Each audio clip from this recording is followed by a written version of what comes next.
آسان درس قرآن نحمده ونصلي ونسلم على رسوله الكريم اما بعد فاعوذ بالله من الشيطان الرجيم بسم الله الرحمن الرحيم وقال نوح رب لا تذر على الارض من الكافرين ديارا انك ان تذرهم يضلوا عبادك ولا يلدوا الا فاجرا كفارا۔ اور نوح نے عرض کی اے میرے رب زمین پر کافروں میں سے کوئی بسنے والا نہ چھوڑ، بے شک اگر تو انہیں چھوڑ دے گا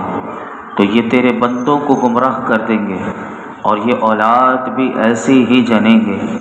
کہ جو بدکار بڑی ناشکری ہوگی۔ ان دو آیات میں یہ ذکر کیا گیا کہ جب اللہ تعالیٰ کی طرف سے وحی آنے کے بعد اور کئی صدیوں تک تبلیغ کرنے کے باوجود قوم اپنے کفر پر قائم رہی اور کفر سے ہٹی نہیں، تو قوم کے کفر پر ہی قائم رہنے کی وجہ سے حضرت نوح علیہ السلام کو یقین ہو گیا کہ یہ لوگ ہدایت پر آنے والے نہیں، تو آپ نے اللہ کی بارگاہ میں عرض کی اے میرے پروردگار زمین پر ان لوگوں میں سے کوئی بسنے والا نہ چھوڑ کہ جنہوں نے تیرے ساتھ کفر کیا اور تیری طرف سے آنے والے احکامات کا انکار کیا۔ بے شک اگر تو ان سب کو یا ان میں سے بعض کو زمین پر چھوڑ دے گا اور ہلاک نہ فرمائے گا تو یہ تیرے بندوں کو راہ حق سے گمراہ کر دیں گے، اور فرمایا کہ یہ اولاد بھی ایسے ہی جنیں گے کہ جو بدکار بھی ہوگی اور بڑی ناشکری بھی ہوگی۔ تو یہاں سے یہ معلوم ہوا کہ اللہ کے نبی علیہ السلام نے اللہ نے جو آپ کو علم عطا فرمایا اس علم سے یہ بھی جان لیا کہ ان کی آنے والی نسل بھی جو ہوگی وہ بھی بدکار ہوگی اور بڑی ناشکری ہوگی۔ آگے کیا دعا کی؟ آگے دعا کی رب اغفر لی، اے میرے رب مجھے ولوالدیّ اور میرے ماں باپ کو، ولمن دخل بیتی مؤمنا وللمؤمنین والمؤمنات اور میرے گھر میں حالت ایمان میں داخل ہونے والے سب مسلمان مردوں اور سب مسلمان عورتوں کو بخش دے، ولا تزد الظالمین الا تبارا اور کافروں کی تباہی میں ہی اضافہ فرما دے۔ کافروں کے خلاف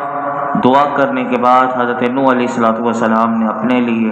اپنے والدین کے لیے، مومن مردوں اور مومن عورتوں کے لیے دعا کرتے ہوئے اللہ کی بارگاہ میں عرض کی کہ میرے پروردگار مجھے، میرے ماں باپ کو اور میرے گھر میں ایمان کی حالت میں داخل ہونے والوں کو اور قیامت تک آنے والے سب مسلمان مردوں اور سب مسلمان عورتوں کو بخش دے اور کافروں کی تباہی میں ہی اضافہ فرما۔ چنانچہ اللہ تعالیٰ نے آپ کی دعا کو قبول فرمایا اور ان کی قوم کے تمام کفار عذاب سے ہلاک کر دیے گئے۔ حضرت عبداللہ بن عباس رضی اللہ عنہما فرماتے ہیں کہ اللہ تعالیٰ نے کفار کے بارے میں حضرت نوح علیہ السلام کی دعا قبول فرما لی، لہٰذا یہ ممکن ہی نہیں کہ انہوں نے جو دعا مسلمانوں کے بارے میں فرمائی ہو اسے رب نے قبول نہ فرمائی۔ یعنی یہ ایک نقطہ ہے کہ جب کافروں کے لیے اللہ نے دعا قبول فرمائی تو مومن مردوں کے لیے جو دعائیں آپ نے مانگی ہیں تو وہ بھی دعا یقیناً قبول ہوئی۔ اس آیت سے یہ بھی معلوم ہوا، اب دیکھیں کہ بعض لوگ سرے سے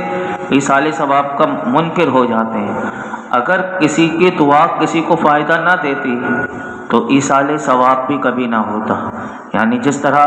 جنازے کے بعد دعا کی جاتی ہے، اسی طرح یہ جو ایصال ثواب کے جو سلسلے چل رہے ہیں تو یہاں سے معلوم ہوا، ایک تو بات یہ معلوم ہوئی کہ حضرت نوح علیہ السلام کے والدین مومن تھے تو آپ نے اپنے والدین کے لیے بھی دعا کی، اور یہ بھی معلوم ہوا کہ انتقال کر جانے والے مسلمانوں کے لیے مغفرت کی دعا کرنی چاہیے کہ اس سے انہیں فائدہ ہوتا ہے۔ اب دیکھیے حدیث پاک سنیے، اگر فائدہ نہ ہوتا تو یہ جو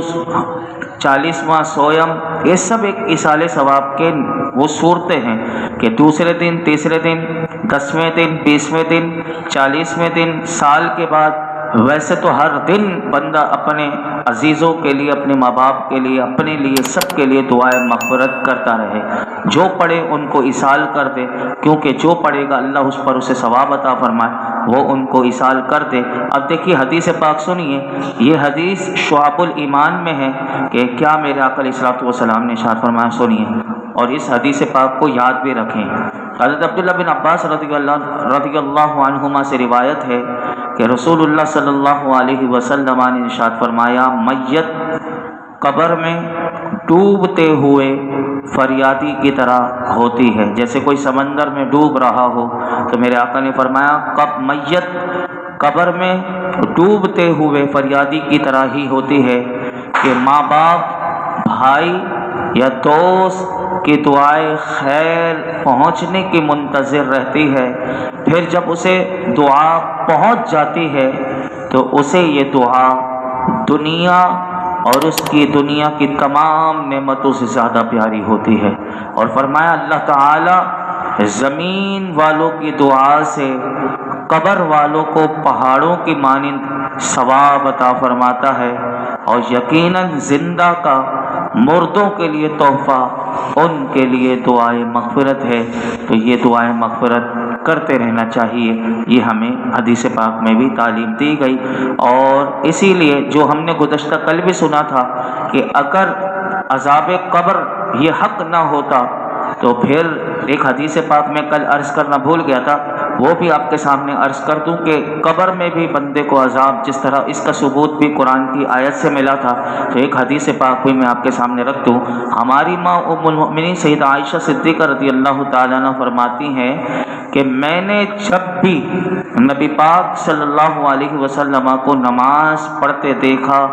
تو حضور نے نماز کے بعد عذاب قبر سے حضور ضرور پناہ مانگا کرتے تھے، یعنی حضور کے صدقے جن کو سب کو بخشا جائے گا، لیکن میرے آقا علیہ الصلوۃ والسلام نے امت کی تعلیم کے لیے کہ بندے کو اپنی قبر کی فکر ہونی چاہیے اور عذاب قبر سے اسے پناہ مانگتے رہنا چاہیے، کہ ہمیں بھی چاہیے کہ ہم اپنی قبر میں اللہ ہمیں قبر کے عذاب سے بچائے، اس سے پناہ مانگا کریں۔ آگے سنیے، بسم اللہ الرحمن الرحیم، اللہ کے نام سے شروع جو نہایت مہربان رحم والا۔ قل اوحی الی انہ استمع نفر من الجن فقالوا انا سمعنا قرآنا عجبا یہدی الی الرشد فآمنا به ولن نشرک بربنا احدا۔ اے حبیب تم فرماؤ میری طرف وحی کی گئی ہے، جنات کے ایک گروہ نے میری تلاوت کو غور سے سنا تو انہوں نے کہا بے شک ہم نے ایک عجیب قرآن سنا جو بھلائی کی طرف رہنمائی کرتا ہے، تو ہم اس پر ایمان لائے اور ہم ہرگز کسی کو اپنے رب کا شریک نہ ٹھہرائیں گے۔ سورہ جن کا آغاز ہوا، سورہ جن سے پہلے سورہ نوح کا اختتام ہوا۔ سورہ نوح میں بھی دو رکوع تھے، سورہ جن میں بھی 2 رکوع ہیں۔ سورہ نوح میں بھی 28 آیتیں تھیں، سورہ جن میں بھی 28 آیتیں ہیں۔ اس سورت کا نام سورہ جن رکھنے کی وجہ، اس سورت میں آپ سماعت کریں گے جنات کے احوال اور ان کے جو قول اقوال ذکر کیے گئے، اس مناسبت سے اس سورت کو سورہ جن رکھا گیا۔ اس سورت میں جنات اور فرشتوں کے بارے میں باتیں آئیں گی، لیکن اس سے پہلے ہمیں عقیدے جنات کے بارے میں کیا عقیدہ رکھنا چاہیے اور فرشتوں کے بارے میں کیا عقیدہ رکھنا چاہیے، یہ ہر مسلمان کو اس کے بارے میں پتہ ہونا چاہیے۔ تو چند باتیں میں عرض کر دوں، پھر ہم اس سورت کی تفسیر کی طرف چلتے ہیں۔ نمبر 1، سب سے پہلے یہ یاد رکھیے گا کہ جنات آگ سے پیدا کیے گئے ہیں، اور ان میں سے بعض کو یہ طاقت دی گئی ہے کہ جو شکل چاہیں وہ بن جائیں۔ یہ اللہ نے انہیں طاقت دی ہے جنات کو، جو شکل چاہیں وہ بن جائیں۔ دوسری بات کہ ان کی عمریں جو ہوتی ہیں بہت طویل ہوتی ہیں جنات کی، اور ان میں جنات میں جو شریر ہوتے ہیں ان کو شیطان کہا جاتا ہے۔ ان میں شریر قسم کے جو جنات ہوتے ہیں انہیں شیطان کہتے ہیں، اور یہ سب انسان کی طرح عقل والے اور ارواح اور اجسام والے، روح کی جمع ارواح جسم کی جمع اجسام، یعنی ارواح والے بھی ہوتے ہیں اور جسم والے بھی ہوتے ہیں، اور یہ بھی یاد رکھیے گا کہ ان میں اولاد کا پیدا ہونا اور نسل چلنا بھی ہوتا ہے۔ یہ کھاتے پیتے جیتے مرتے بھی ہیں، جنات بھی۔ پھر دوسری بات یہ یاد رکھیے گا کہ جنات میں مسلمان بھی ہیں اور کافر بھی، مگر کافر جنات انسان کی بنسبت یہ بہت زیادہ ہیں، اور ان میں کہ مسلمان جو جنات میں نیک بھی ہیں اور فاسق بھی ہیں، سنی بھی ہیں، بد مذہب بھی ہیں، اور ان میں فاسقوں کی تعداد یعنی گنہگاروں کی تعداد انسانوں کی بنسبت یہ زیادہ ہے۔ اسی طرح تیسری بات جو علماء نے لکھی وہ یہ لکھی کہ ان کے وجود کا انکار کرنا یا جنات کو یہ کہنا کہ برائی کی بدی کی طاقت کا نام شیطان یا جن رکھنا یہ کفر ہے۔ یہ حقیقت میں نے شروع میں عرض کر دیا کہ یہ بالکل جسم رکھتے ہیں ہماری طرح، ان کی روحیں ہیں لیکن ہمیں نظر نہیں آتے۔ اسی طرح جس طرح جنات انسان کی نظروں سے پوشیدہ ہیں، اسی طرح فرشتے بھی انسان کی نگاہوں سے اوجھل ہیں۔ اب فرشتوں سے متعلق جو باتیں یاد رکھنی ہیں وہ بھی یاد رکھیے۔ نمبر 1، جنات کی 3 باتیں میں نے عرض کر دی۔ فرشتوں کے حوالے سے یہ بات یاد رکھیے گا کہ فرشتے نوری اجسام ہیں، یعنی نور سے بنے ہوئے ہیں، اور جنات آگ سے بنے، انسان مٹی سے بنے ہوئے۔ یہ تینوں باتیں ہمیں پتہ ہونی چاہیے۔ اسی طرح اللہ تعالیٰ نے فرشتوں کو یہ طاقت دی ہے کہ جس طرح جنات کو دی جو شکل چاہیں بن جائیں، تو اسی طرح فرشتوں کو بھی یہ طاقت دی ہے کہ جو شکل چاہیں وہ بن جائیں۔ کبھی وہ انسان کی شکل میں ظاہر ہوتے ہیں اور کبھی دوسری شکل میں ظاہر ہوتے ہیں، جیسے کہ حضرت جبریل جو ہیں وہ صحابی رسول حضرت دحیہ کلبی رضی اللہ تعالیٰ عنہ کی شکل میں حضور کی بارگاہ میں آیا کرتے تھے۔ اسی طرح دوسری بات کہ فرشتے وہی کرتے ہیں، یاد رکھیے گا، کہ جو اللہ کی طرف سے انہیں حکم ہوتا ہے، اور جان بوجھ کر یا بھول کر یا غلطی سے الغرض کسی بھی طرح وہ اللہ کے حکم کی خلاف کچھ بھی نہیں کرتے۔ اور یہ بھی یاد رکھیے گا کہ فرشتے اللہ کے معصوم بندے ہیں، انبیاء معصوم ہیں اور فرشتے معصوم ہیں، اور ہر قسم کے صغیرہ کبیرہ گناہوں سے یہ پاک ہوتے ہیں۔ تیسری بات، فرشتے نہ مرد ہیں نہ عورت، بس نور سے بنے ہوئے ہیں، یہ بات۔ چوتھی بات، فرشتوں کو قدیم ماننا، یعنی ہمیشہ سے یہ تھے، انہیں خالق جاننا کہ یہ پیدا کرنے والے ہیں، یہ کفر ہے، یہ کفر ہے۔ اسی طرح پانچویں بات کہ فرشتوں کی تعداد کتنی ہے، تو فرشتوں کی تعداد وہی جانتا ہے کہ جس نے انہیں پیدا کیا ہے، اور اس کے بتانے سے اس کے پیارے حبیب علیہ الصلوۃ والسلام بھی جانتے ہیں۔ چھٹی بات کہ کسی فرشتے کے ساتھ ادنا سی گستاخی بھی یہ کفر ہے، کسی بھی فرشتے کے بارے میں۔ جاہل قسم کے لوگ جو معاشرے میں پائے جاتے ہیں، وہ اپنے کسی دشمن یا ناپسندیدہ شخص کو دیکھتے ہیں تو کہتے ہیں کہ دیکھو ملک الموت آ گیا یا اسرائیل آ گیا، تو اس طرح کی یہ بات کرنا یہ کلمہ کفر کے قریب ہے۔ اور آخری بات، اور پھر کل ہم اس کی تفسیر سماعت کریں گے انشاءاللہ، کہ فرشتوں کے وجود کا بھی انکار کرنا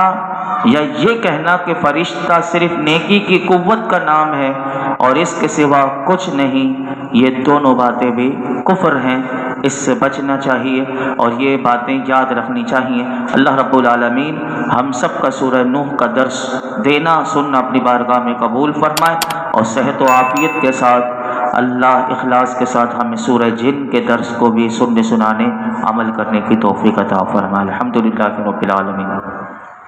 والصلاة والسلام علی سید الانبیاء والمرسلین وعلی آلہ واصحابہ اجمعین۔ یا اللہ پاک جو کچھ سنا اس میں کوئی غلطی کوتاہی ہو معاف فرما، اپنی بارگاہ میں قبول فرما۔ رب کریم قرآن حکیم کا نور اور اس کا فیضان نصیب فرما، دنیا اور آخرت کی ساری بلائیاں، خیر، عزت، نعمت، راحتیں، سکون عطا فرما، دونوں جہانوں کی ذلت اور رسوائی سے بچا، ہر شریر کے شر سے بچا، ہر حاسد کے حسد سے بچا، ہر ظالم کے ظلم سے بچا، ہر قسم کے جادو ٹونے، نظر بد سے، بلاؤں سے، مصیبتوں سے، بیماریوں سے، پریشانیوں سے محفوظ فرما۔ یا اللہ اپنی پناہ کا حصار عطا فرما، اپنی رحمت کا حصار عطا فرما۔ ہم تجھ سے تیرے فضل و کرم کو مانگتے ہیں اللہ، ہم سب پر، ہمارے گھر والوں پر، حضور کی امت پر، بالخصوص غزہ کے مسلمانوں پر اپنا رحم و کرم، اپنا فضل و کرم نازل فرما۔ آج شب جمعہ ہے میرے مولا، رجب المرجب کے مبارک دن ہیں، اے اللہ یہ جتنے حاضرین موجود ہیں ہم سب کی دلی جائز مرادوں پر اپنی رحمت کی نظر فرما۔ آج تک ہم نے جتنی دعائیں کی ہیں، آئندہ کریں گے، ہماری تمام دعاؤں کو نبی پاک صلی اللہ علیہ وسلم کے صدقے طفیل ہماری تمام دعاؤں کو قبول فرما۔ وصلی اللہ تعالی علی خیر خلقہ محمد وعلی آلہ وصحبہ اجمعین۔